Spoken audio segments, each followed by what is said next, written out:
the DJ. Hey, check this out. We got a great show coming your way.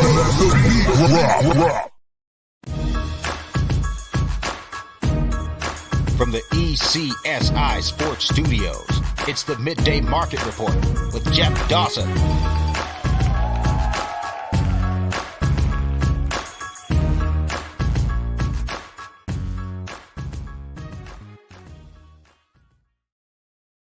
Good afternoon, everybody. Yes, I am back.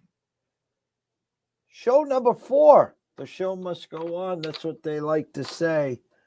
From this morning with Julian Edlow. From this afternoon in LA twice with Pop DiBiase. Ron from Ace Sports Now. We are in studio. We're going to tiptoe over to the Windy City, a.k.a. Southside Riley. It's been a few days. I'd like to get everyone caught up to speed. Yes, this is the closing bell. Yes, it's Tuesday, January 17th, 2023. Just 14 days left in this month. But more importantly, just 14 days till Massachusetts officially launches. Yes, it's happening. OMG, it's been a while, but that's why we're here. That's why we launched January 1st, 2015, 8 years ago, 17 days later. For those days when Massachusetts is live, and of course the rest of the country is as well. We're here to educate, not entertain. A quick recap from the ECSI VIPs, another envelope Monday on Monday for last week, our 6th in 8 weeks.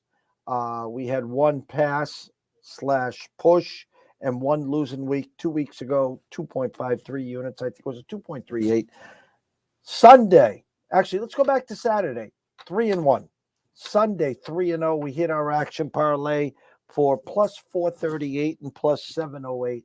And yesterday, 3-0. And I'll be honest, in these lanes, you have to catch some breaks. Our best play of the day was the Dallas money line, box the wire, however you wanted. They were the bright side. They took care of business. But we had the Lightning team total over 3.5 plus 110. 1-0 going into the third. Not one, but two empty net goals. Never, ever, ever happens to ECSI. So we cashed that. Our pizza and beer money was on the Lightning money line, so we cashed that. And then at night, we had over 145, UAB, Middle Tennessee. It's a loss, but miraculously, 66-66, end of regulation, goes to OT, and we cash. So we're on basically a nice 9-1 heater again here at ECSI, following up not too long ago with 25-6 heaters. So we're rolling. We're cooking with Crisco. But it's been a few days, and I miss this kid.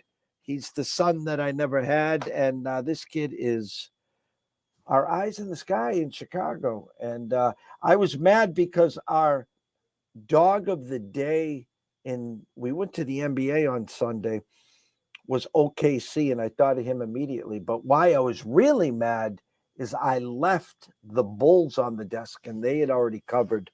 And so let's bring him in from the Windy City himself, the one and only Mr. Riley Magnuson. Good afternoon, sir. Good afternoon. Happy Tuesday afternoon, my friend. Glad to be back as always, obviously. What did you say exactly?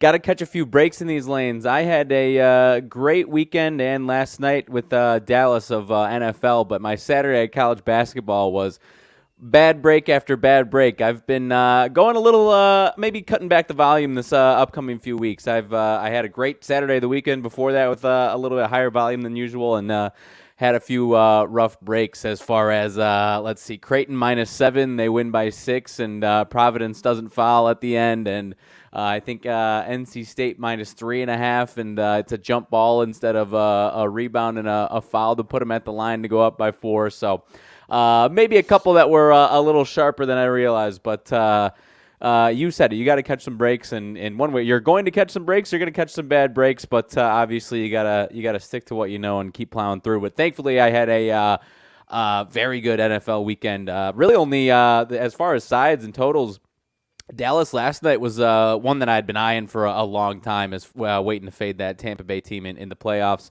But had some success with a handful of player props that I liked over the weekend, Saturday and Sunday. So feeling good going headed into the divisional round, and obviously would like a better Saturday college basketball. But other than that, I can't complain too much, my friend. You know, you talk about breaks, you talk about time, and they say they all even out, which you and I know never seems to happen because we always remember the bad breaks, the bad beats, and all that. Kind of comical is, we're playing grab ass last week, and we start the day on Saturday 3-0. Now, that put us 2 games over 500 going into the afternoon and evening card. Now, of course, I got 3 more games lined up, 3 more totals, and I had 1 game I was eyeing.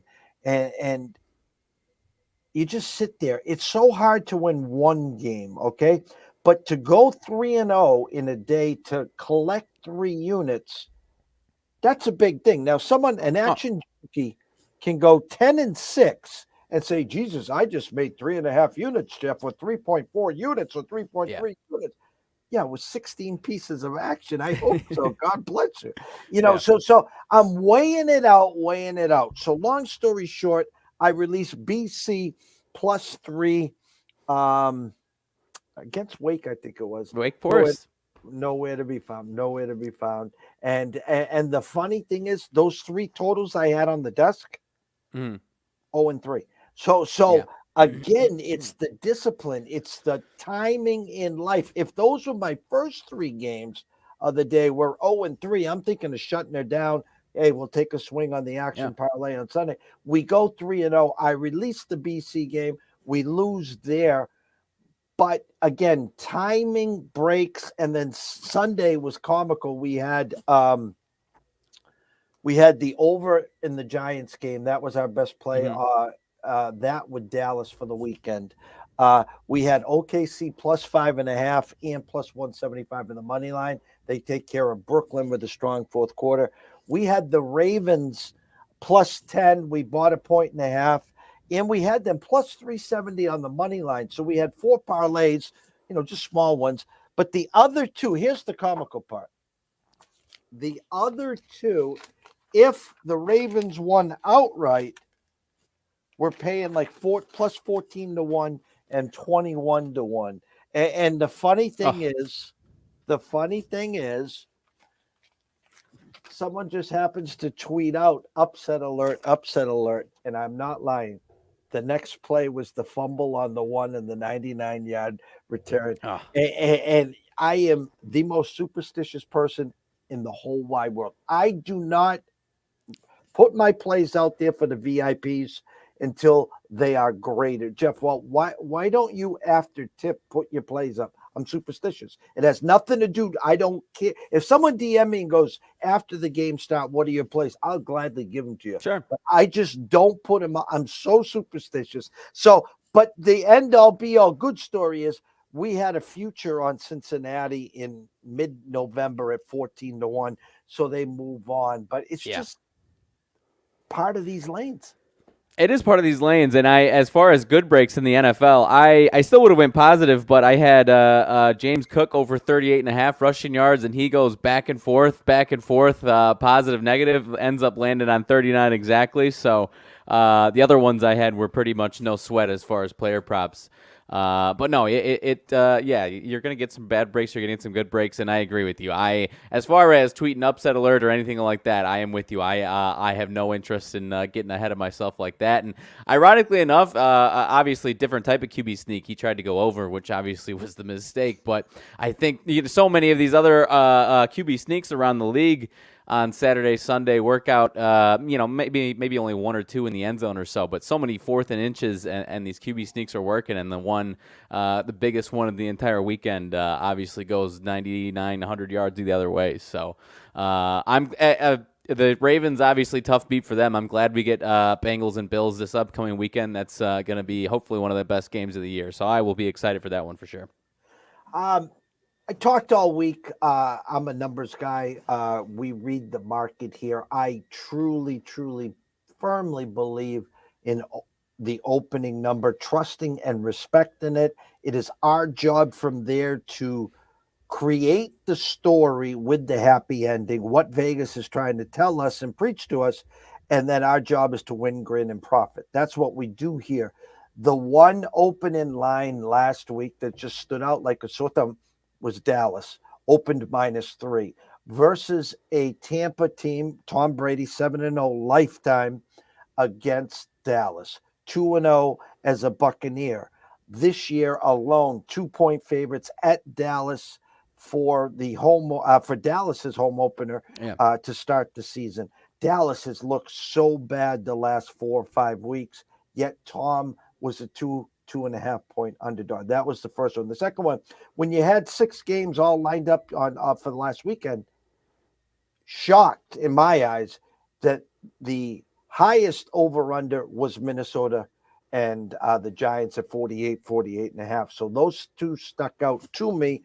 We go 2-0. I got 4 games in front of me. You've been working with me now for a while. We have not talked in days. Okay. Sure. So I think I've kind of rubbed off a little on you.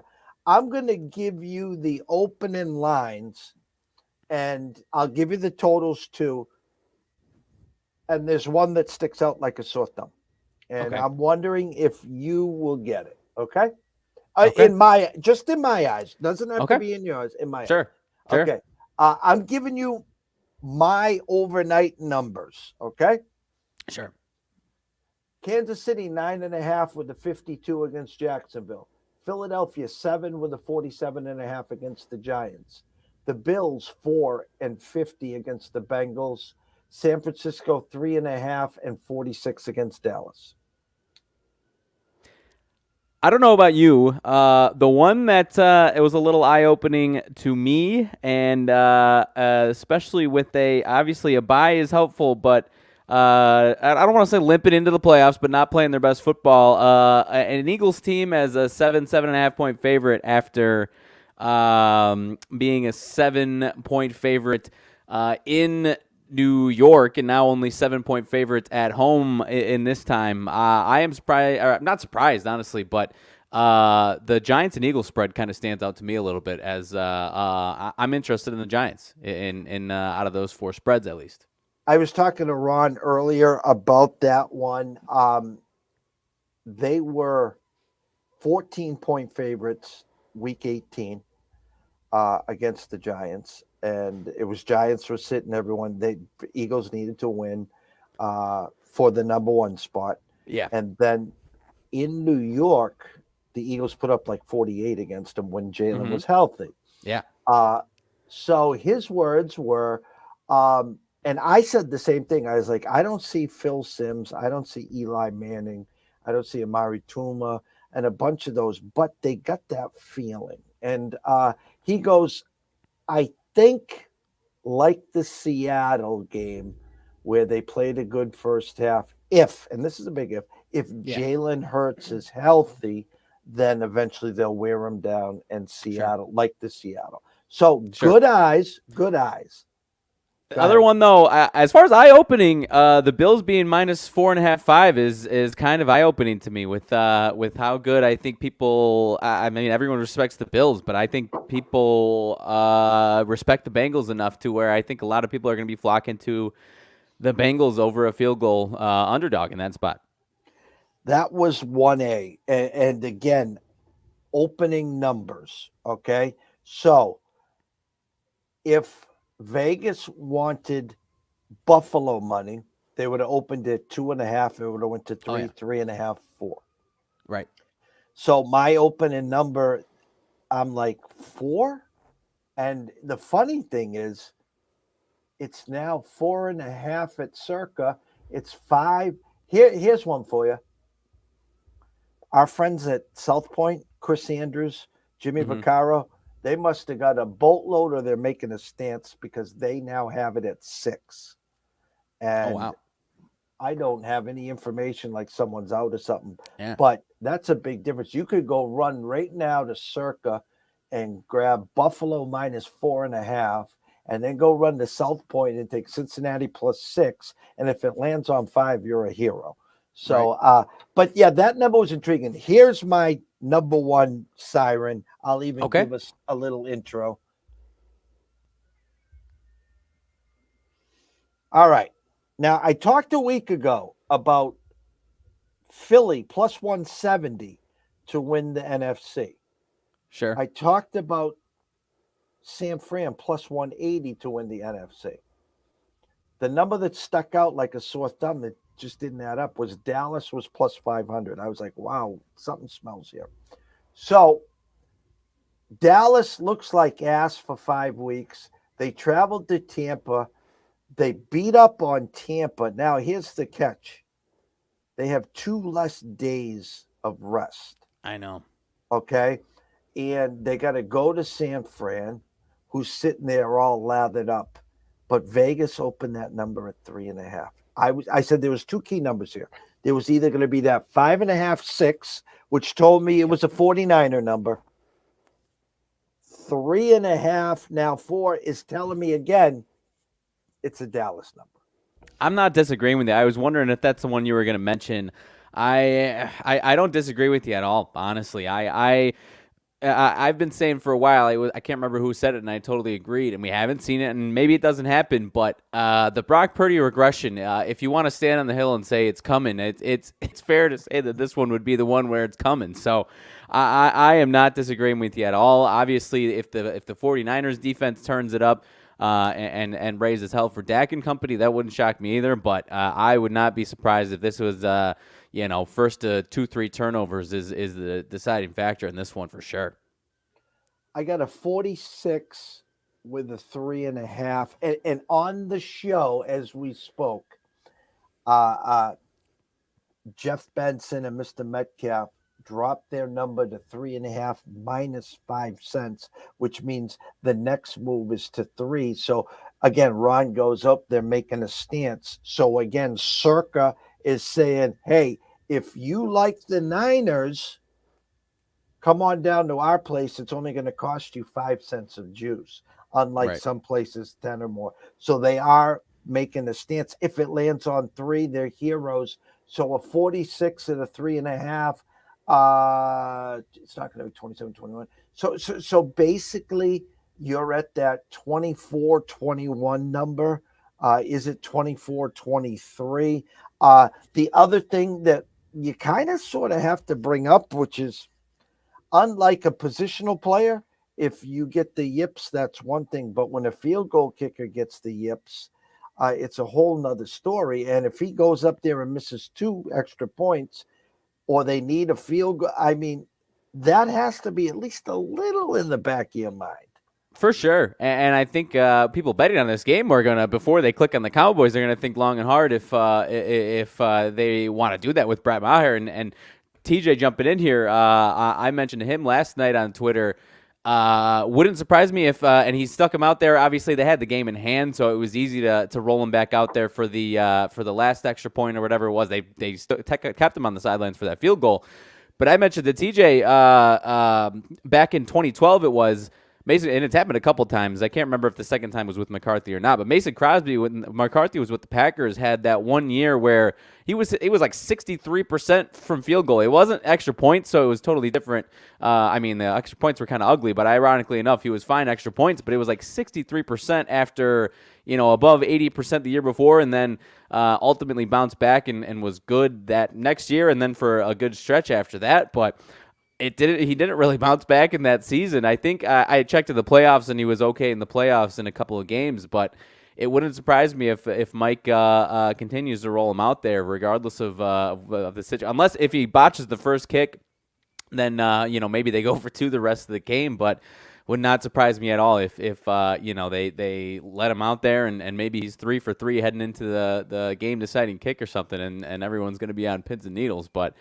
You just feel like, I mean, these types of things always line up to where, maybe it'll be redemption and it'll be an awesome story, or it'll be, a Chicago Bears situation from a few years ago where it's, the nail in the coffin for you. It feels like this game is going to come down to one way or another, a Brett Maher kick. So it's going to be interesting this upcoming week for sure. I was leaving the lanes and it was 6-0. He missed the first one. I'm driving home and it's 12-0. I'm like, okay, well, I know he's going to make the second one. He misses the second one. And I start to question, I threw up on Twitter, did Brett Maher take the Bucks plus 2.5? That was my question. And then when he missed the third, I put up the field goal kicker from the replacements. And now I really start wondering, and people on Twitter are starting to say, all right, we need to investigate what's going on here, because the comical part about it is the 24-0, right? You just need because 24-0 is 3 touchdowns and 3 2-point conversions. So you just needed that extra point to say, all right, we're all set. He missed that one. I know. And then the Bucks go down, and I had Cowboys minus 2.5. Like I told you, I'd been waiting months for that, to whoever it was, most likely the Cowboys, to bet against Tom Brady and the Bucks in this spot here. And I'm getting nervous as far as these kicks going to come back to haunt me, and then obviously it doesn't. But then the Bucks go right down and score to get that 24-6, and then you're thinking, oh shit, he's going to get this extra 2-point conversion, and they're going to be, now they've got all the momentum and they're coming back, and then obviously botched the extra point there. So I was thanking my lucky stars, but. I feel for Cowboys fans. Obviously kudos to them. Like you said, I definitely give them more than a puncher's chance this weekend. But you just feel like it's going to come down to it one way or another this weekend. So we'll see. And I'd be singing a different tune here because I'm surprised social media isn't blowing up with this, TikTok and everyone else. The under-over on that game was 45 and a hook. I know. And what was the final score? 31-14, 45? 45. So not 1, not 2, not 3, 4 missed extra points. Oh, and with a minute 40 or 50, Alligator Arms Evans down the sideline for a touchdown, which would have got the over. That's why I'm shocked social media is not going postal on the over today. I know. And thankfully I was staying far away from that total. And I guess I would have been interested in the under anyway, so I would have been thanking my lucky stars again on that one. But no, I agree. I was surprised we did not see more of that for sure. NBA tonight, 4 games. 4 kind of close games. Toronto and the Bucks, an overnight number of 5 and 224. I'm seeing ones, I'm seeing 1.5s, I'm seeing 2.5s. Obviously, my guess is I call him Triple G is out, and he is doubtful. Same with Middleton. Brooks and Nets and Spurs. Nets -4 at the Spurs. We win against the Nets and your OKC Thunder on Sunday. Thank you very much. Nuggets. I talked about the Nuggets when they were banged up. I says, guys, it's time to jump on that train. 6-point favorites against Portland and Lillard, and 76ers and the Clippers, an overnight number of Philly -1. Now the Clippers -1.5. And I got Melton probable, Paul George questionable, John Wall doubtful. That must mean Kawhi is playing, which is a shocker, but the stage is yours. Absolutely. I think the only one, well, we can just start there, I guess. The Brooklyn and San Antonio one. It was, what was that line at earlier today? 5.5 or so. Looked a little interesting, but and Kyrie is apparently questionable, so that should probably have a lot to do with why that line is dropping. Even still, I imagine people are going to be flocking to the Nets side of things on that one. And I've talked about the Spurs team a handful of times. I don't know what their losing streak is right now, but they're losing their face off right now. Just on the in the Alamo Dome, wherever it was, get their pants beat off of them by the Warriors. Lose a couple of days ago to the Kings, so now it's 4-point dogs at home.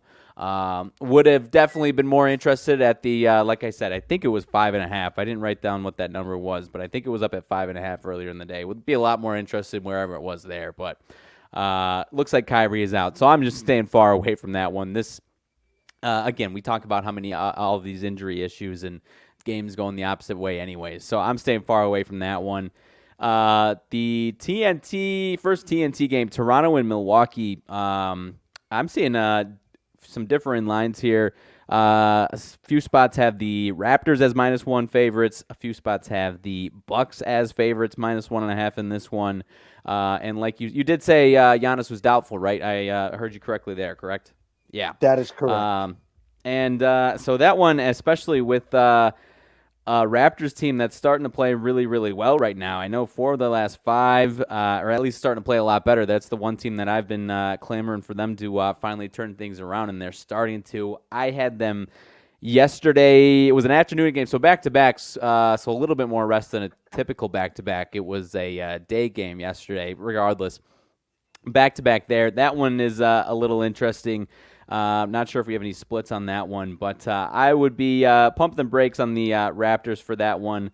But yeah, honestly, if you disagree with me and the Giannis-less Bucks are going to get rolled over, that would make sense. But yeah, I'm not sure what to expect out of that one. I'll stay away from the Raptors again in this one. The total is now 221.5. It just changed in about 5 or 6 books, so they're listening there. Again, we're waiting and waiting and waiting for the Raptors finally to do something. And you're trying to tell me that Giannis and Middleton most likely aren't playing, and you can't do anything about it.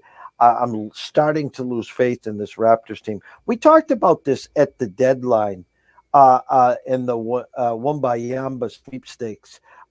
Even contenders, puncher's chance to get into the playoffs, could trade off a big piece, maybe to go on that short slide. Who knows? Maybe that magical one ball pops up to get in there. I'm not saying Toronto. I'm not saying Miami, but these teams that we expected a lot more of, maybe they're one of those surprises. But this Toronto team, I can't figure them out. I can't figure them out either. I've had some action with them. They've, like I said, they've won a few games this last week or so. A couple of them are back to back against the Hornets, and then they go to overtime yesterday. So I had them yesterday. I'm taking my money and running. They are playing a little bit better, but I'm with you. They just are missing something. But Pascal Siakam, I mean, obviously everyone knows Siakam. He is their best player. He's top 25 player in the league. He's really rising up and hasn't gotten enough credit for how good he's been alone. So guys around him just have not looked good. Their shooting efficiency was really bad. So if they believe that maybe they've just been ice cold throughout the season, and now the positive regression is going to come back and they're going to start hitting their shots and going on a run, then I don't think they do what you said, but it wouldn't shock me. I mean, I think they love Siakam, but I don't know what they can do to really build a team around him at this point. So, it's a one where if they aim for the stars and miss a little bit, and they get the 5th, 6th pick and get a haul for Siakam, I don't think that's the worst thing in the world. While also taking a run at Victor, obviously. So, it's another one that's an interesting case. But yeah, I'll stay away from him tonight for sure and take my money that I got from him yesterday. And I enjoy hearing that is lots of times when we cash on a ticket, back-to-back nights or something, or, even if there's a day off or something, lots of times I'm the same way. You know what? Thank you. I cashed the ticket because of you last night. I'll enjoy and reap the benefits. I'll grab some popcorn and wish you the best of luck, but I won't be a part of that game today. And it's like the same thing where I don't do this enough. I don't want to say I hold grudges, but if you cost me money last night, why in holy goddamn hell am I going to go with you again? So you can cost me money again, and then they'll go on and win 2-3 in a row and, just give me the bird in the rear view or something. But it's tough to get back on the horse and go right back at them. Right. And if, maybe our tunes will change if they win their next 2-3 game. They got Milwaukee tonight. Obviously, no Giannis, so who knows? Then Minnesota and Boston. And then New York. If they win 3 out of those 4 or something like that, then maybe our tunes are changed. And they have won this last week or so. But again, I said 2 against the Hornets, who clearly are not trying to win any games right now. 1 against Portland, who's kind of been struggling. So. Some of these lines even before that were kind of suggesting it was time for them to start getting rolling, and they just weren't. So even when in these wins, it hasn't really been convincing. So again, maybe in a week or so we'll have a different feeling about them, and they've really turned it on this next week or so. But I don't know. I don't quite expect it. I still love Nick Nurse. I think he's a fantastic coach, but I'm losing faith in this team. But yeah, we'll see. We'll check back in a week with them there. So. Portland and Denver. You mentioned Denver, obviously 30-13. They're winning. They're winning plenty of games right now. Portland's won their last two. A back-to-back with Dallas on Saturday and Sunday. It looks like 4-point favorite, then 9-point favorite. Got both of them done pretty convincingly there. Jamal Murray. I see Jamal Murray questionable. Was that what you were seeing as well, or did you get more positive news than that? Negative news. I got him as doubtful now. Okay, fair enough. So then that's another one where if we're looking at a -6, I don't know. You thinking you're leaning Denver in this one, or would you be surprised if Portland's continues to pour it in? I think they were up around 136 and 140 the last two games. I don't know. Any faith in either of these two teams? I honestly could go either way with this one. I have a 6.5 with a 233.5. The world's on the over. It's up to 236.5, soon to be 237. If I was to jump in this game for some pizza and beer, I would actually dabble on the under here today. I don't know who will be the one not to score 120 tonight, but I could see let's say a 121 111 finish. How's that sound? Sure. No, I don't hate it at all. I mean, like I said, 140 and 136 their last two against a solid Dallas team, and now a 115 on the team total. I mean, yeah, my eyes weren't on it, as much as yours were, but anything over 240 over 240, I would have respected more there, and Portland up over 120 or something like that. So I'll probably leave it on the desk, but I don't disagree with you at all on that one. Portland's kind of, they've obviously been wishy-washy all season long. They 3 before that dropped, so interested to see how that. I still got my future. I think it's over 40.5, so they're flirting with it right now for me right now. So I need them to start winning a few in a row here. And then the other one you mentioned, the last one of the night, I think this is the other TNT game, Philly and the Clippers. Clippers short favored at home. What'd you say? No John Wall, Paul George questionable, and it looks like as of now, obviously never going to say definitively that Kawhi Leonard is playing, but it looks like Kawhi Leonard is playing. So I won't hold my breath, and I know you won't either. But as far as the Philly side, it looks like they're all good. I don't know. Would you like to see a bigger number for the Clippers at home if you were liking them there, if you were believing in the Clippers there? 100%. I had an overnight number of Philly -1 with a 225. I'm looking at 223 with the Clippers one. Listen, anyone that wants to wager on this game, God bless you. I have no problem with someone taking the Sixers. If you do, and it's at 1.5, buy the hook, take them up to 2, sprinkle a little pizza and beer money on the money line. Anyone taking the Clippers, take the money line minus the 120, 122, whatever it is. It's a Clippers line. Excuse me. It's a Philly number. But again, when Clippers are rolling, they're 6, 7, 8-point favorites at home. Philly earlier this past week, 3, 4-point favorites on the road. This is Vegas just saying, here, we're going to put it in a pick 'em. We're rolling the ball out. Let the public decide which side they want. Of course, they flock to the home team. I get it. I wouldn't be shocked if the Clippers won by 20 or the Sixers won by 10. I'm with you. I'll this is the one I'll say on record. I'd go to the under on this one. If you disagree with me on that one, I wouldn't disagree, or I wouldn't hate you, be upset with you at all. But 223 seems a little too good to be true, and I see a lot of people on the over there. So I'll go to the under on this one for you there. So that about does it for the NBA. Anything else? Sorry, go ahead. No. I was saying I agree with you. The college slate, it's funny because it's a big slate, not a super big slate, but my small schools don't have any small schools tonight. I guess they're saving them for tomorrow or something. But there's some decent games. Big 12's got 3 or 4 good matchups. We talked. I haven't talked to you in a few days. Why don't you give everyone a recap of what transpired on the weekend in your Big Ten? We talked about it at length on your Big Ten preview.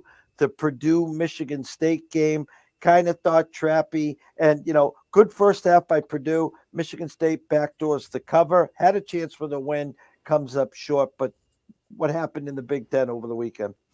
Yeah, it looks like, well, as far as I think it was supposed to be tomorrow, Northwestern's got some COVID issues, go figure, that canceled their game against Iowa. I don't know what their schedule looks like after that, but that's going to be an interesting something to follow there, see when they just reschedule that.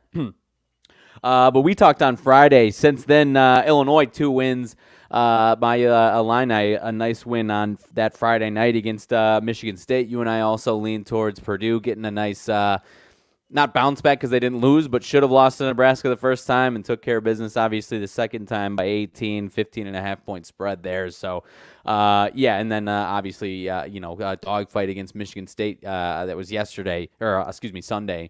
That was a close game, and obviously Michigan State at home right now. It looks like their defense is going to be stingy and give a lot of people some problems. So I think there's probably still one little stretch where they might have some issues. Offensively they might not have enough, but if they're rolling at the right time, they're going to be a tough out there. And then Wall was out on Saturday. It was just the one game. Wall was out for Wisconsin, and their offense definitely reflected that. That one, you talked about the Michigan State game the week before being paint dry, and that one was even worse. Unless you're an Indiana fan, obviously in the second half, that one was even worse. 45 points on offense. And you could tell that they were missing a Wall there in that one. 63-45, and Indiana was due for a bounce back. I thought it might still be a little closer than that. Obviously, Wisconsin's defense was still fine, but Wisconsin, we'll get to it in a second, but Wisconsin, Penn State tonight, interested to see how they bounce back from that one. And then let's see, what was Sunday? I was a little more locked. I didn't watch the first one as much, Northwestern and Michigan.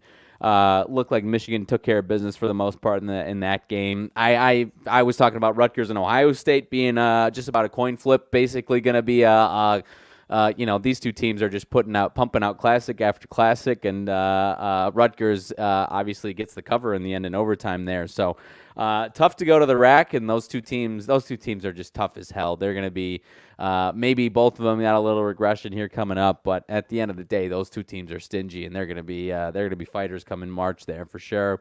And then your Sunday Maryland Terps. I don't know if you had any action in that one, but the Terps on Sunday look like the typical Terps on Sunday that we're starting to get accustomed to. And Iowa offensively looked fine, so interested to see how those two teams go. Maybe we got a nice bounce back spot for Maryland. Maybe we got a nice regret. Well, it would have been tomorrow night against Northwestern. Again, I don't know what Iowa's schedule looks like after that. So maybe I'm assuming we've got some nice bounce back for Maryland. I haven't looked ahead too much on the schedule this week. So, and then again, I actually didn't get to watch much of it. It was during the afternoon yesterday, but it sounded like Illinois took care of business in Minnesota pretty handily. So, and then obviously the Purdue and Michigan State game. So tonight, we'll roll right into it. I mean, the standings. I haven't looked at the standings, but they're after looking like they were a couple of teams on top. It's pretty even aside from Purdue 6-1, and then a handful of teams at 2 and 3 losses. So it is wide open, especially if somebody can knock off Purdue a couple times there. It's gonna be a tight race there. So. I'm interested. Go ahead. Sorry, go ahead. No. I was going to one. I know you listen, and I know some people of our fellow followers that do listen, and I've been very quiet. I'm just not that guy. I don't pump my chest out. I don't look for duck boats and parades. You can go back on my timeline, and I clearly stated this because I was getting egged on. When UConn was 14-0, number 2 in the country, I clearly stated on my timeline, guys, Coach Hurley and this UConn Huskies team is months and months ahead of schedule. The team that you're watching was supposed to be the team rounding into form come February, March, and hope for the long run in March and playing in that final weekend in April. And then when they got that schedule with the 4 games with the New Year's Eve, they traveled to Xavier, they lost. And then 4 days later, they got to travel to Providence and lost. And then it's like tough game, but I expected a strong bounce back against Creighton at home at Stores, and they covered and won. And then they had to travel to Marquette, and I didn't like the spot. They played grab ass, and they lost. Okay? Now, I saw that coming. I really did. Okay. What happened over the weekend can't happen. And I'm just going to say this: Sunday games at noon are one thing. Sunday games at noon at the Excel Center in Hartford is a whole nother ballgame. It's not a home game. The crowd there sucks. The Hmm. team's going through the motions. See, what's happened to this team now is they've read too much about them, about their great start, about the fact that they're going to be the number one seed in one of the regions, and they start believing in it. And I think they might have closed 13, 14-point favorites or whatever it is Yeah. against St. John's. Never once cover and never once in the second half. They were down 3, 5, 7, 10, and they go in to lose St. John's. And I'm just going to say right now to anyone that watches this show or listens to me about this Yukon team, okay? I'm just going to pull it up quickly and then we're going to go to tonight's schedule here because they're set up now for a bounce back. They're set up to Oh take yeah. care of business, okay? Now, tomorrow's game at Seton Hall's no gimme. They got them right now on Ken Palm 69-65. And I'll just say this out loud. I would not be shocked if they lost tomorrow. I'm just telling you outright. I would not Sure. be shocked if they lost at Seton Hall. If Hurley doesn't have their asses ready to go, that's on them. Okay. Then they got Butler at home. Then they got Xavier at home, which will be no gimme. All right. Then they go to DePaul. Then they go to Georgetown. Okay. So technically, they should go on a 5-0 run right now and get their asses up to 20-4. Okay. We'll see what happens tomorrow, especially the first half. So there's my Yukon Huskies report. Yeah. No, I as far as they had so many tough spots, I had I think I didn't have any action on that St. John's. I had the other three losses that they were involved with on the other side. So I won some money on the skid there, and to compare it to Purdue, I guess you've seen Purdue in that same spot. Was it last year or the year before? I'm already drawing a blank on it. I think it was last year. Yeah. And they didn't have that type of skid, I don't think. But obviously, they're not. They weren't cutting down the nets anywhere in March and in the Big Ten tournament or in the Big Dance or anything. So again, I've always thought this Purdue team. If you want to say they're the best team of the Big Ten, that's fine. But I don't. It's not this.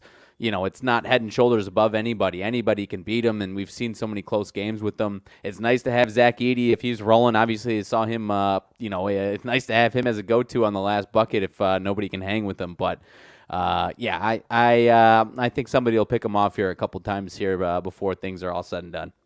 And two notes: the Creighton meltdown early in the season is when you want it.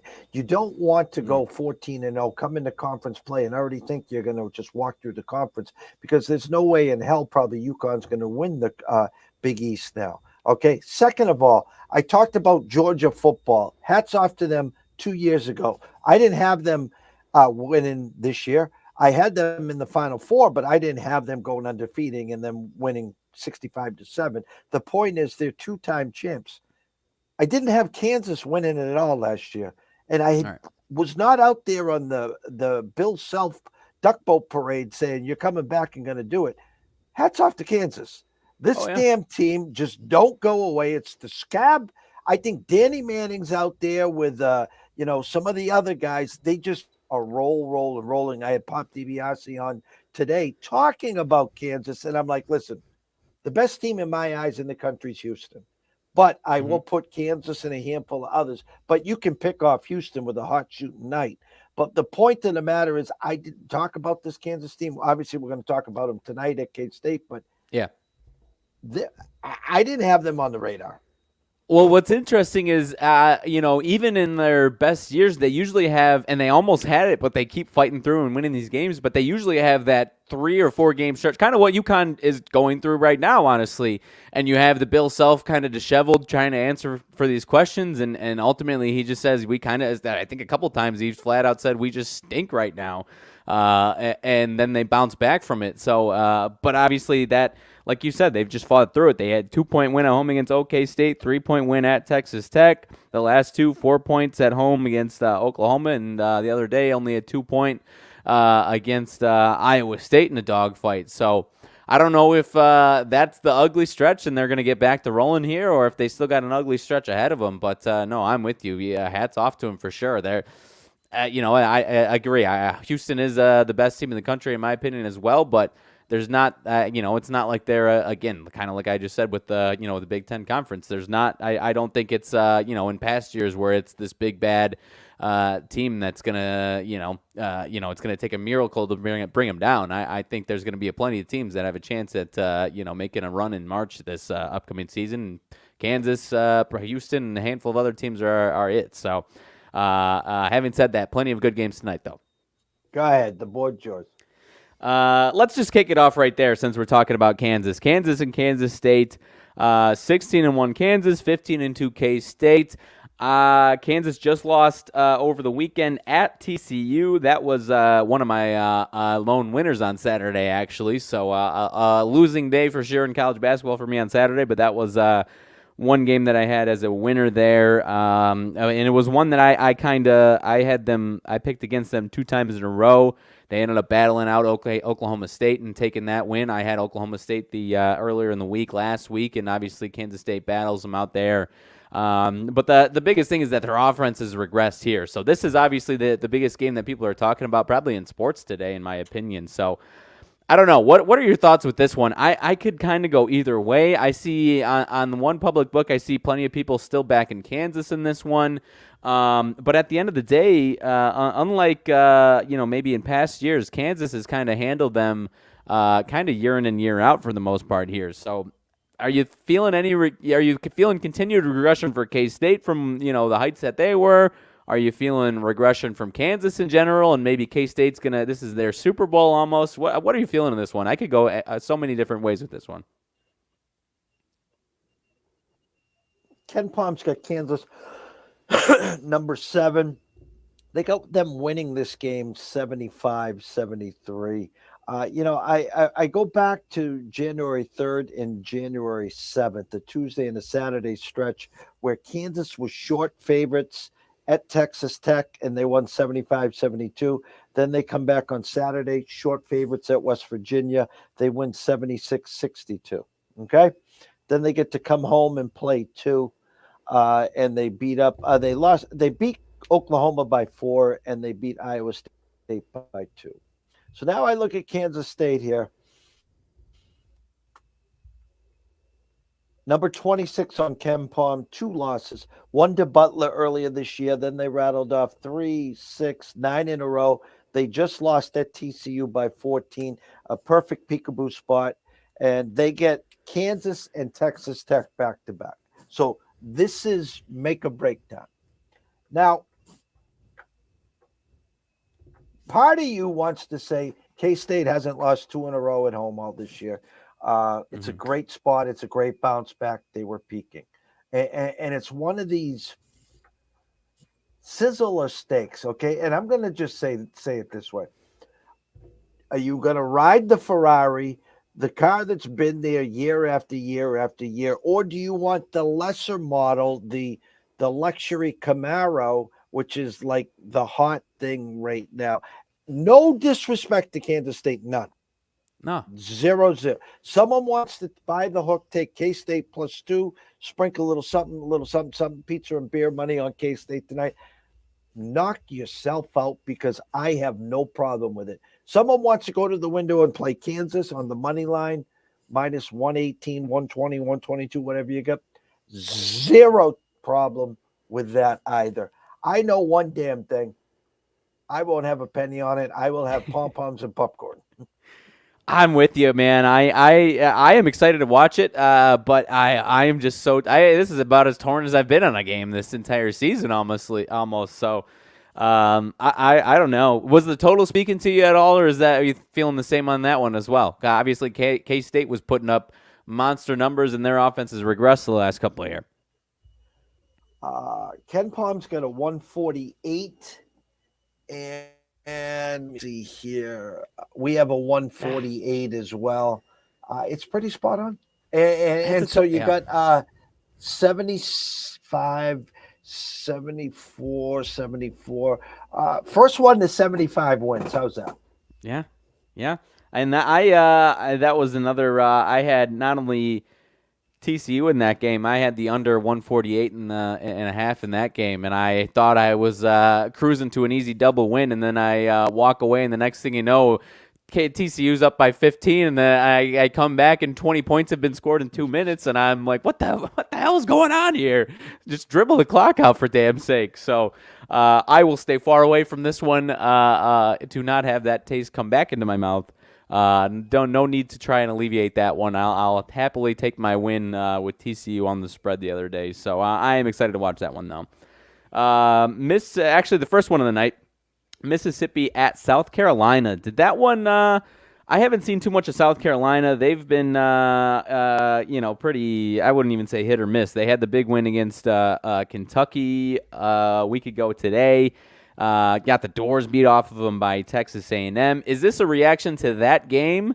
Because Mississippi's been losing at least 5 in a row here. Obviously, very tough games in conference, and they probably should have won that game against Georgia. Offense was nowhere to be found, though. Do you feel like this is a reaction to that South Carolina beatdown, or did you feel like this was a statement here and it could be another beatdown here? Ole Miss winning this one. Ken Palm's got Mississippi at 90, South Carolina at 235. Ken Palm has it 67, 62 Ole Miss. I think the Ole Miss girls team could put up a good fight against the South Carolina. But let me just pull some here. You have to dig deep here, okay? The Mississippi team's 8-9. They're still ranked 90th in Ken Palm, okay? Yeah. You can't – they've lost 6 in a row, okay? Now, the North Alabama game, you can't lose that one, okay? But they lost by 4 to Tennessee. They lose by 22 to Bama. They lose by 10 to Mississippi State. And then they just lost back-to-back at home to Auburn and Georgia. Auburn is okay, 82-73. Mm-hmm. The Georgia loss, you can't have that Georgia loss, okay? So they're 0-5 in conference. Now, I'm going to pull out right now. They, too, are 8-9. They have some wins in between. They had a Western Kentucky and Eastern Michigan. They lost at Vandy by 5 in OT. They lost to Tennessee by 43. They beat Kentucky. I'll say that again. They beat Kentucky. I think they were getting 18, 19, 23. 20, they beat them by 3 there. Yeah. And then they come back home and they lose by 41 to A&M. So this is Jekyll and Hyde times a bazillion. Yeah. But I will say this. My number was 6.5. Okay. With a 130. There's only one way that number can go, and that's down. It's circa 5.5. I'll tell everyone here. Here's a little scratch the itch 6:30 start. Go and grab Ole Miss by the hook. Take them down to 5. Can you pull up? My gut would say 3 or 3.5. What's Ole Miss first half? 2.5. Ooh, I was going to say take them in the first. That's not a go number, guys. So go just go take Ole Miss -5. And pizza and beer money, that's all. But that's a statement. That's a statement on Ole Miss side. Yeah, that's what I was I guess I have seen these scores with South Carolina, but I didn't really realize it was the Kentucky win sandwiched in between 2 40-point losses, for goodness sake, man. I'll be staying far away from this one. I've been following this Ole Miss team a lot more. I did not realize South Carolina was having that type of seesaw action going on this last week. I have not been paying attention to them as much. So sticking in that conference, Tennessee at Mississippi State, team that's kind of been under the radar. Mississippi State 12-5, but they are kind of struggling in conference right now. 4 of their losses have come in the last 5 games. Lost at home to Bama, lost at Tennessee by 24. Bounce back with a win at home against Ole Miss, and then lose by 8 at Georgia and by 6 this past weekend at Auburn. And then you've got Tennessee had been rolling, and then obviously lost that game to Kentucky over the weekend as 11.5-point favorites. Tennessee's handled them for the most part those last 3-4 games that they've played each other. Total down at 123.5 though. Any interest in you in either side here? Are you liking that under in that one, 123.5, or would you like it to be a little lower? Well, good eyes there. I just want to say this. I woke up Saturday morning and I saw Tennessee minus 13.5 against Kentucky. And I saw that they were playing football or something. I'm like, in what universe is Tennessee and Kentucky? Tennessee every a 13.5-point favorite. I know how bad Kentucky's been playing, but there's no way else. So I had, of course, I'm in the office and I got that game on, and I'm just scratching myself. I'm just like, they're going to win this game outright. Sure enough, they win it outright. Now, the mindset is what? Tennessee ain't going to lose 2 in a row, right? They lost early, second game of the year to Colorado. Then they rattled off 8 in a row. Then they lose by 5 to Arizona. Then they win 5 in a row, and they just lose to Kentucky. And perfect bounce back spot. We had a 6 with a 121.5. It's 5 right now at Circa. So people are not buying into Tennessee, which is surprising. Yeah. This Mississippi State team, as you said, kind of flying in on the radar. Take a quick, we'll see that they did not give it to me. Give me that. 12-5, 53 on KenPom. They started the year 11-0. They are now 1-5, their last 6. Loses to the Drake, Alabama, Tennessee. In between an Ole Miss win, then they lose to Georgia and Auburn. Okay?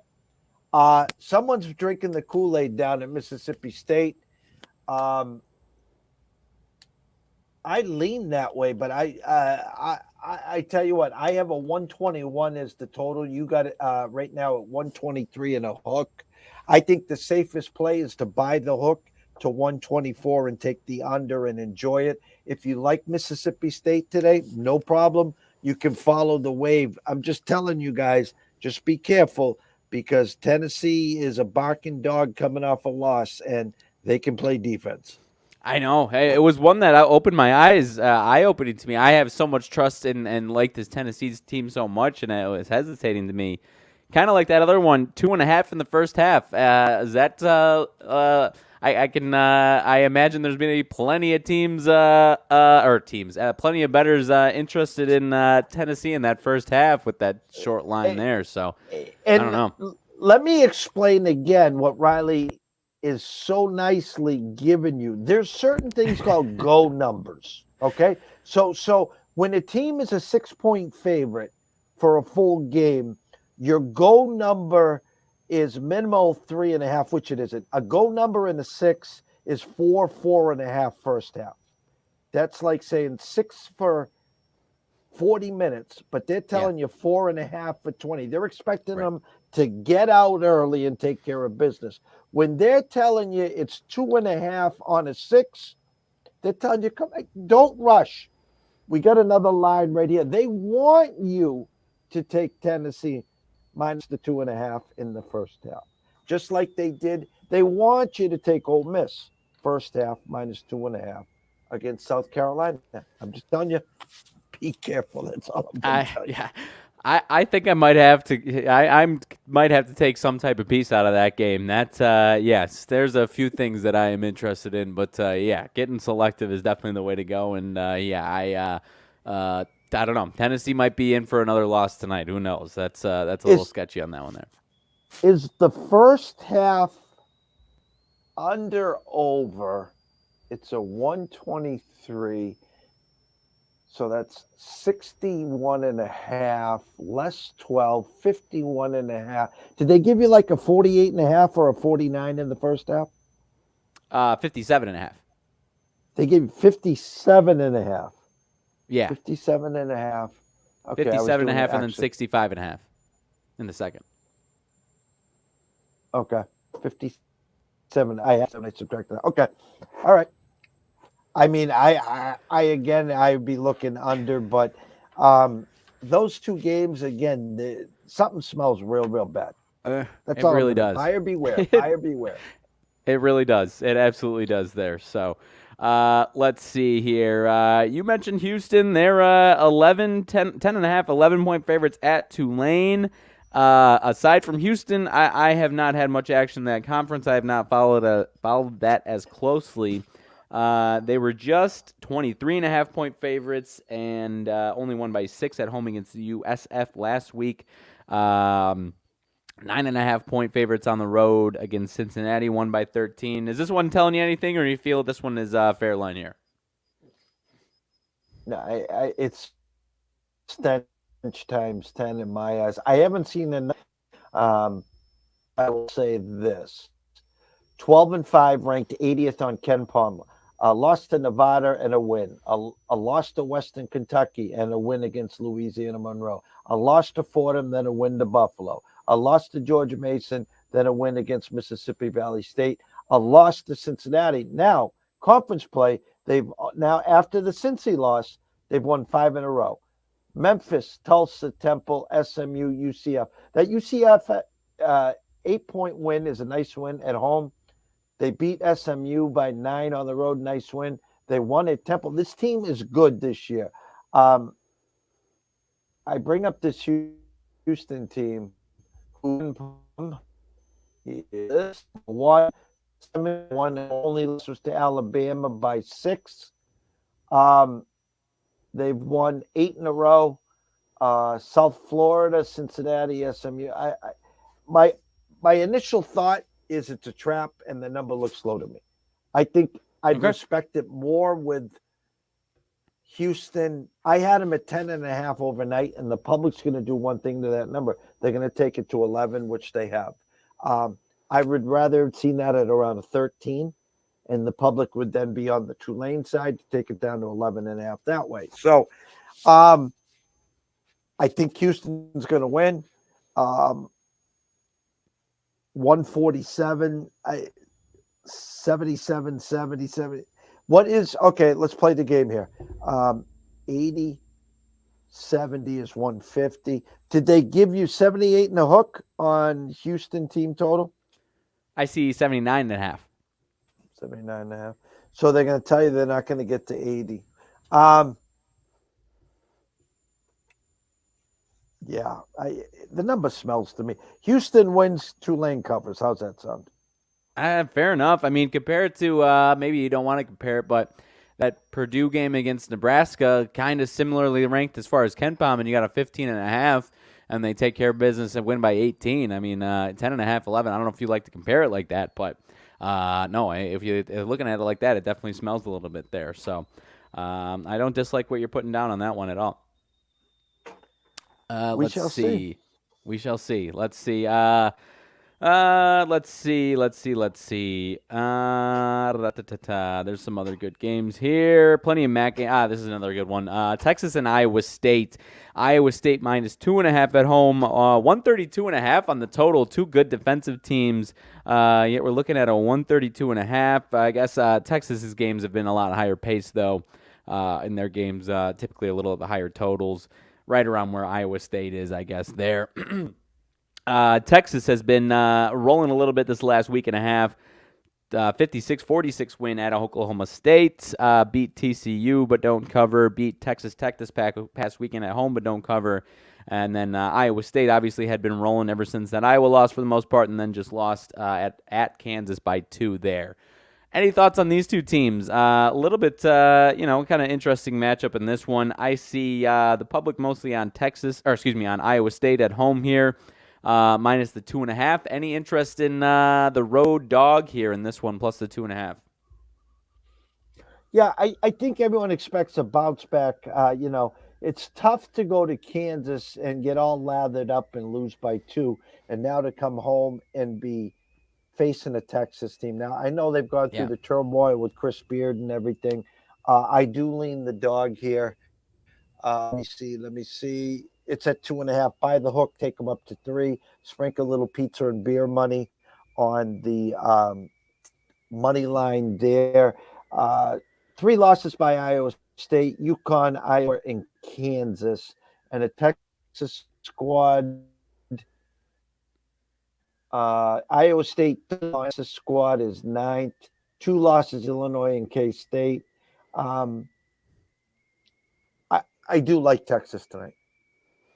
I would lean that way as well, and I guess Texas is a good defensive team, but they're tempo wise they're a lot faster tempo than Iowa State. So in the past, that's been when Texas has won this game against Iowa State, they've won pretty handily. Last year, about a year ago, 63-41. Texas win at Texas though, so I'm with you. I lean Texas, but this Iowa State team, a lot of people have a lot of respect for them, and I think they're very good, but I could see some regression there for sure. So I'm with you on that one. How about Bama, number 4 team per the AP in the country? Bama at Vanderbilt, 8-point spread. Any concern in that one for the old Crimson Tide in Nashville there? You know what? When we beat them by 13, we were walking on air, and ever since then, again, I was watching them the other day, man. They're a bad team, man. They just get going on the 3 ball and forget about it. And it's one of these teams, you either take them or you get out of their way. A Vanderbilt team that had a hard time scoring. The number opened at 9 is down to 8. A lot of people buying a lot of home dogs today. And as the season progresses, as conference play progresses, that's usually the smart way to go. You take the home dog and pray. I don't have enough faith in the Vanderbilt offense. They got us the first game of the year against Memphis, and I'm still holding a grudge, as you can tell, on them. But I'm just going to pull them up. They're 88 on Ken Palm, okay? 9-8. 9-8, okay? They're 2-2 in conference play. They beat South Carolina, and they just beat Arkansas. That was a nice win by them, 97-84. Here I'm saying they're offensively challenged, right? And then they lost to Tennessee 77-68 and Missouri 85-82. Both of those on the road. So at home, they lost the first 2 games of the year to Memphis and Southern Miss. They got a Grambling State home loss. So home has not been home cooking for them until Arkansas. And Alabama 15-2. Yukon and the Zags are only lost since the Zags lost 6 in a row. Their last 5 conference play, they're 5-0. Mississippi State by 9, Mississippi by 22, Kentucky by 26, Arkansas by 15, LSU by 40. I'm not getting in front of them, but with a big but, they are due for a letdown spot. So if you want Arkansas plus 8, grab them, little pizza and beer money. I'm okay with it, just especially after what they did to LSU. Okay, but that was Go ahead. Yeah. No. I think we're saying the same thing here. I am not jumping into the boat, taking Vandy all cannonballing into the deep end. I'm almost interested in maybe I like doing a little offensive regression, 81.5 maybe, especially after a 106 and an 84 against Arkansas for Alabama. Maybe a little offensive regression, and it wouldn't surprise me if they won 75-62 or something like that and covered handily, but stayed under that team total. So I think you and I are on the same page. I'm not jumping all in the deep end, but it feels like this one stinks a little bit to me. I agree. All right. Excuse me. All right. I guess we haven't talked about it yet. Next 3 are interesting. I think I saw some Clemson injury news. That one was at 2.5, and now I see 4.5. Was there only one injury for Clemson that made that move, or was there more than one there?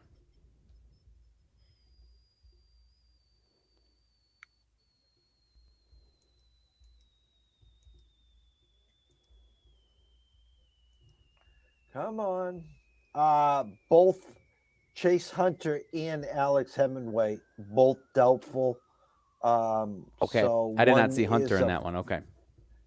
One's a foot and one Hunter is undisclosed. So now it went from a 2 to a 4. Yes. Okay. Yeah, I didn't see Hunter. I saw Hemingway, but I was, he's their fifth leading scorer. I was shocked that he was. I thought it was just him, and he was making it move 2.5. But both those guys definitely make sense. That what do you feel like it should be moving more, or do you think that's a fair movement after those two guys are out? Because I think Hunter's their second leading scorer. Well, it kind of shocked me. I had a 2 with a 151, and it kind of shocked me. And we've been eyeing this total here too. And I had a 151 with a 2. It's down to 145, 146. Circus staying at 146. We were eyeing the over because I think Ken Palm also had it at 151. So you see two scorers out, yet the total's not moving. So it kind of, are they playing Mickey Mouse here? Are they playing the trap game with you? But Clemson, 52 in Ken Palm. And he's one of these Jekyll and Hyde teams. I have no luck. I told you the story against Virginia. I had them a couple years back when Virginia was a wagon, and it was literally a pick'em game. And the first flash I saw was 18-2 Virginia. The second flash I saw was like 27-6. And it was so. If I told you Clemson's got 3 losses, they're 15-3. South Carolina, Iowa, and Loyola Chicago. They have won 7 in a row. They just beat the Dukies by 8. They beat Louisville by 13. They beat Pitt by 1. They beat Virginia Tech by 3. They beat NC State by 14. They won at Georgia Tech by 13 and a semi-home game against Richmond. I mean, where did this come from? I haven't heard a peep about Clemson. No, and it was really I was thinking maybe they were going to regress, but it was really their Super Bowl against Duke this past weekend. I mean, Duke's obviously not big bad Duke like they usually are, but they're still a solid team, obviously. But it turned into their Super Bowl and undefeated. I think I don't remember when the last time or if it was the first time ever, but 6-0 or 7-0 start to their 7-0 start to their conference play, either the first time in their history or first time in forever. So. I don't know. The injuries are going to keep me out of it. I'm interested to see if they can keep it rolling. Wake's okay, but they're very they've been playing well, so I don't know what to expect out of that one. I'll stay out of it. Yeah, Wake got us Saturday. We had BC, and so did I. They boxed the way at them. So yep. So I would like your help for the Big Ten game of the night here because. Wisconsin has hit the skids. Obviously, Wall was injured the other day. They've lost 3 in a row. They look terrific offensively. Their offense, obviously is typically slow-paced. Lose by 10 to Illinois at Illinois as 7.5-point dogs. Lose at home to Michigan State, which was a really good game, and that was a really good win for Michigan State there. And then no-show offensively against Indiana at Indiana here.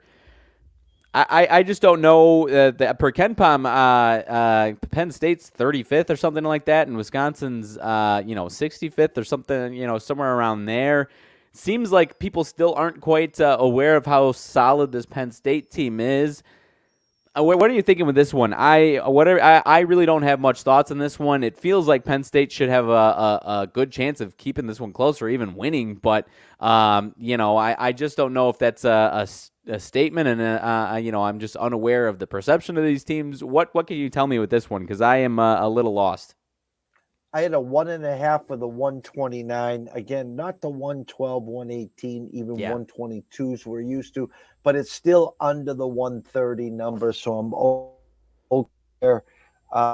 Pull up some info for you.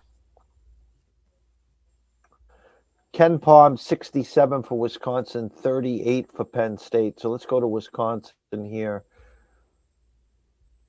11-5, lost 3 in a row in conference play. Now 3-3. Started the year 3-0 in conference play. Yep. Now 3-3. Losses to Illinois by 10 on the road, Michigan State by 4 at home, and then obviously at Indiana by 18. Their other 2 losses, Kansas and Wake Forest. So those are respectable at this point. Penn State 12-5, a loss to Virginia Tech, a loss to Clemson in double overtime, who we were just talking about, a loss to Michigan State, win 5 in a row, including Illinois and Iowa. Then they lose at Michigan by 10, They went to that off-campus game against Purdue, lose by 13, come back home and beat Indiana by 19.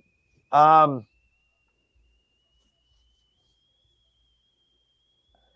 I hate to say this,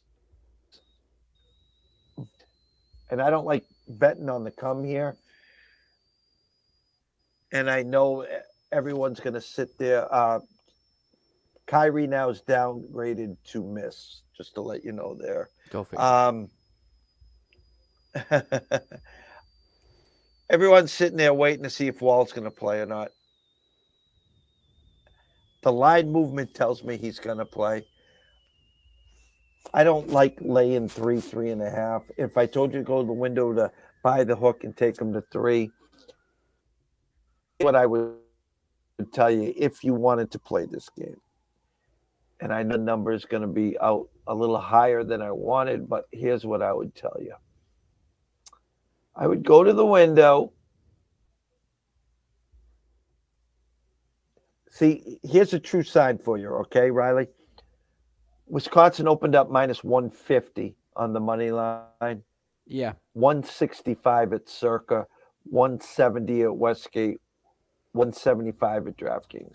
Now, that's too big of a number for me. But what I like to tell people is you go to the window and do the risk your normal wager and profit a tad less. I like Wisconsin to win this game. I don't like you to lay the 3.5, the 3, the 2.5. I like them to win the game. The number's a little too steep. So if you're scratching itches, playing a couple parlays, or you want to go to the window and risk your normal wager and just profit a little less, I like whiskey to win tonight. I think as we're looking the more at it, Penn State on the road has had they had an awesome win at Illinois, kind of just in a great spot for them. As far as I think I guess I don't remember exactly bounce back spot, but no, I guess people might be looking at Penn State's last game is a 19-point win at home against Indiana, and Wisconsin's last game is a 20-point loss at Indiana. So I'm with you. My gut but without looking at anything is that Penn State should keep this close, and taking points would be the way to go. But I'm with you. It doesn't feel that easy, and I would have respected more of actually staying at the 1.5 or anything, or sticking down at 1.5 as opposed to 3.5. So I'll stay away from it, but I think I'm with you on this one for sure. Yeah, the sense of urgency again, starting the regular season 3-0 in conference play, losing 3 in a row. The fact of the matter is, can they lose 4 in a row? Of course they can. But the fact is, again, you want to stop the bleeding, get to 4-3 in conference play. And again, they're offensively challenged sometimes, but we've seen them this year actually score some points when needed. Hopefully the defense shows up. But listen, they get smacked in the face the last 3 games.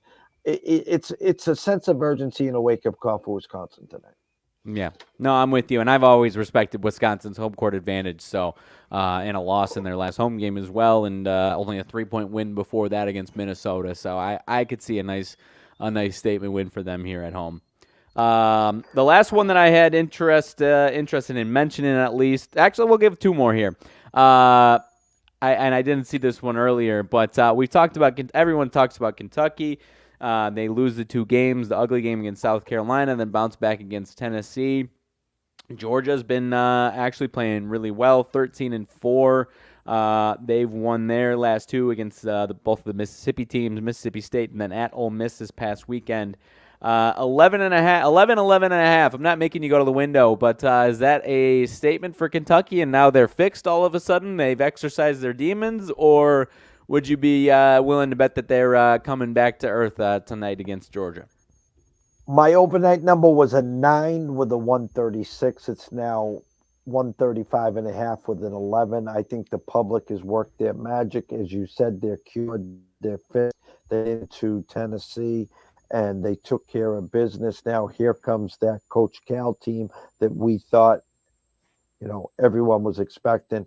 I would just say, guys, pump the brakes. The 9 really was a statement to me, like, okay, the public's taking it to a whole nother level. Now, listen, maybe they did get it corrected. Maybe they will. I saw Coach Cal say he took all their cell phones, iPads, and everything. They had to sit in the shit on Friday night in their hotels, talk amongst teammates with no social media.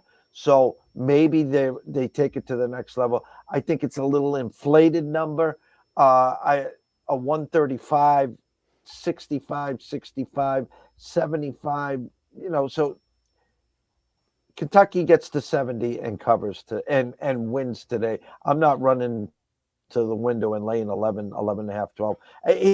This is funny because I did a Kentucky game earlier this year, expected them to come out guns a-blazing, and I lost on a layup at the buzzer from covering it. So you're giving me an 11. Do they give me the Kentucky goal number first half at 6.5? I see, at least on FanDuel, DraftKings has got it right at 6. I see FanDuel, BetMGM, both at 6.5. So and Bet Rivers points bets, most of them 6.5. Yeah. Anyone that wants Kentucky tonight, take them first half minus 6.5, pizza and beer money. And I was hoping 6.5, 7, because that's a real goal number at an 11. Yeah. But if I take the actual number of 9, and you tell me it's 6.5, then that's really, really a go number. So yeah, I'm with you. I am with you. I don't think I've had too much action in Kentucky games, but I'm with you on that one for sure. Baylor and Texas Tech was the last one that I wanted to bring up, and then if you had any other ones, you can take it away. Baylor on the road against Texas Tech. 12-5 Baylor. They are number 21 still for the AP. Texas Tech 10-7. Texas Tech, the short home favorites. They have been losing at least, I only see their last 5, but at least 5 in a row here in the Big 12. The Big 12 is at times a gauntlet here. Baylor has won their last 2 at West Virginia by 5, and at home this past weekend against Oklahoma State took care of them by 16. Any concern here with the old Baylor Bears on the road as a road dog? Are you liking the old Red Raiders to get back in the win column? Texas Tech 10-7, 0-5 in conference play. TCU, Kansas, Oklahoma in OT. They just lost at Iowa State by 34. Then they just lost at Texas by 2. In comes the Baylor Bears at 12-5, 2-3 in conference play. If they had lost 3 in a row at Iowa State, home to TCU, overtime loss to Kansas State. They just won at West Virginia and Oklahoma State. I was initially leaning towards the sense of urgency with Texas Tech. I kind of sort of think they're in a real bad funk. I actually would go, like I said, with the Texas team. I would take Baylor. At Circa right now, it's 2. If you want to buy a hook to 2.5, sprinkle a little pizza and beer money, I lean Baylor tonight. I would have loved it if it was the 2-point favorite and there was a total in around 130. I think I would have been all over Texas Tech there, and their defense finally stepping up. But their defense just hasn't been what it's been in the past. These last since they've been in conference play here. So I'm staying away from it. I'm kind of initially you think that's a Texas Tech number, but I don't know. I'm gonna stay away from it, and wouldn't be surprised either way though what happens in that one. Handful of games in hockey, nothing major. Trying to see here. 5. Just throw on this might be let me see here. Okay, I'm going to go out and give everyone, this is a pizza and beer. Listen, it's been a long time, but why not? Winnipeg and Montreal. If I pull up this race here and I tell you that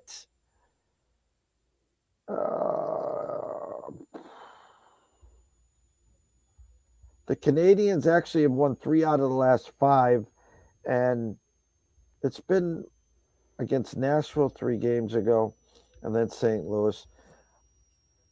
A little plus 105 money.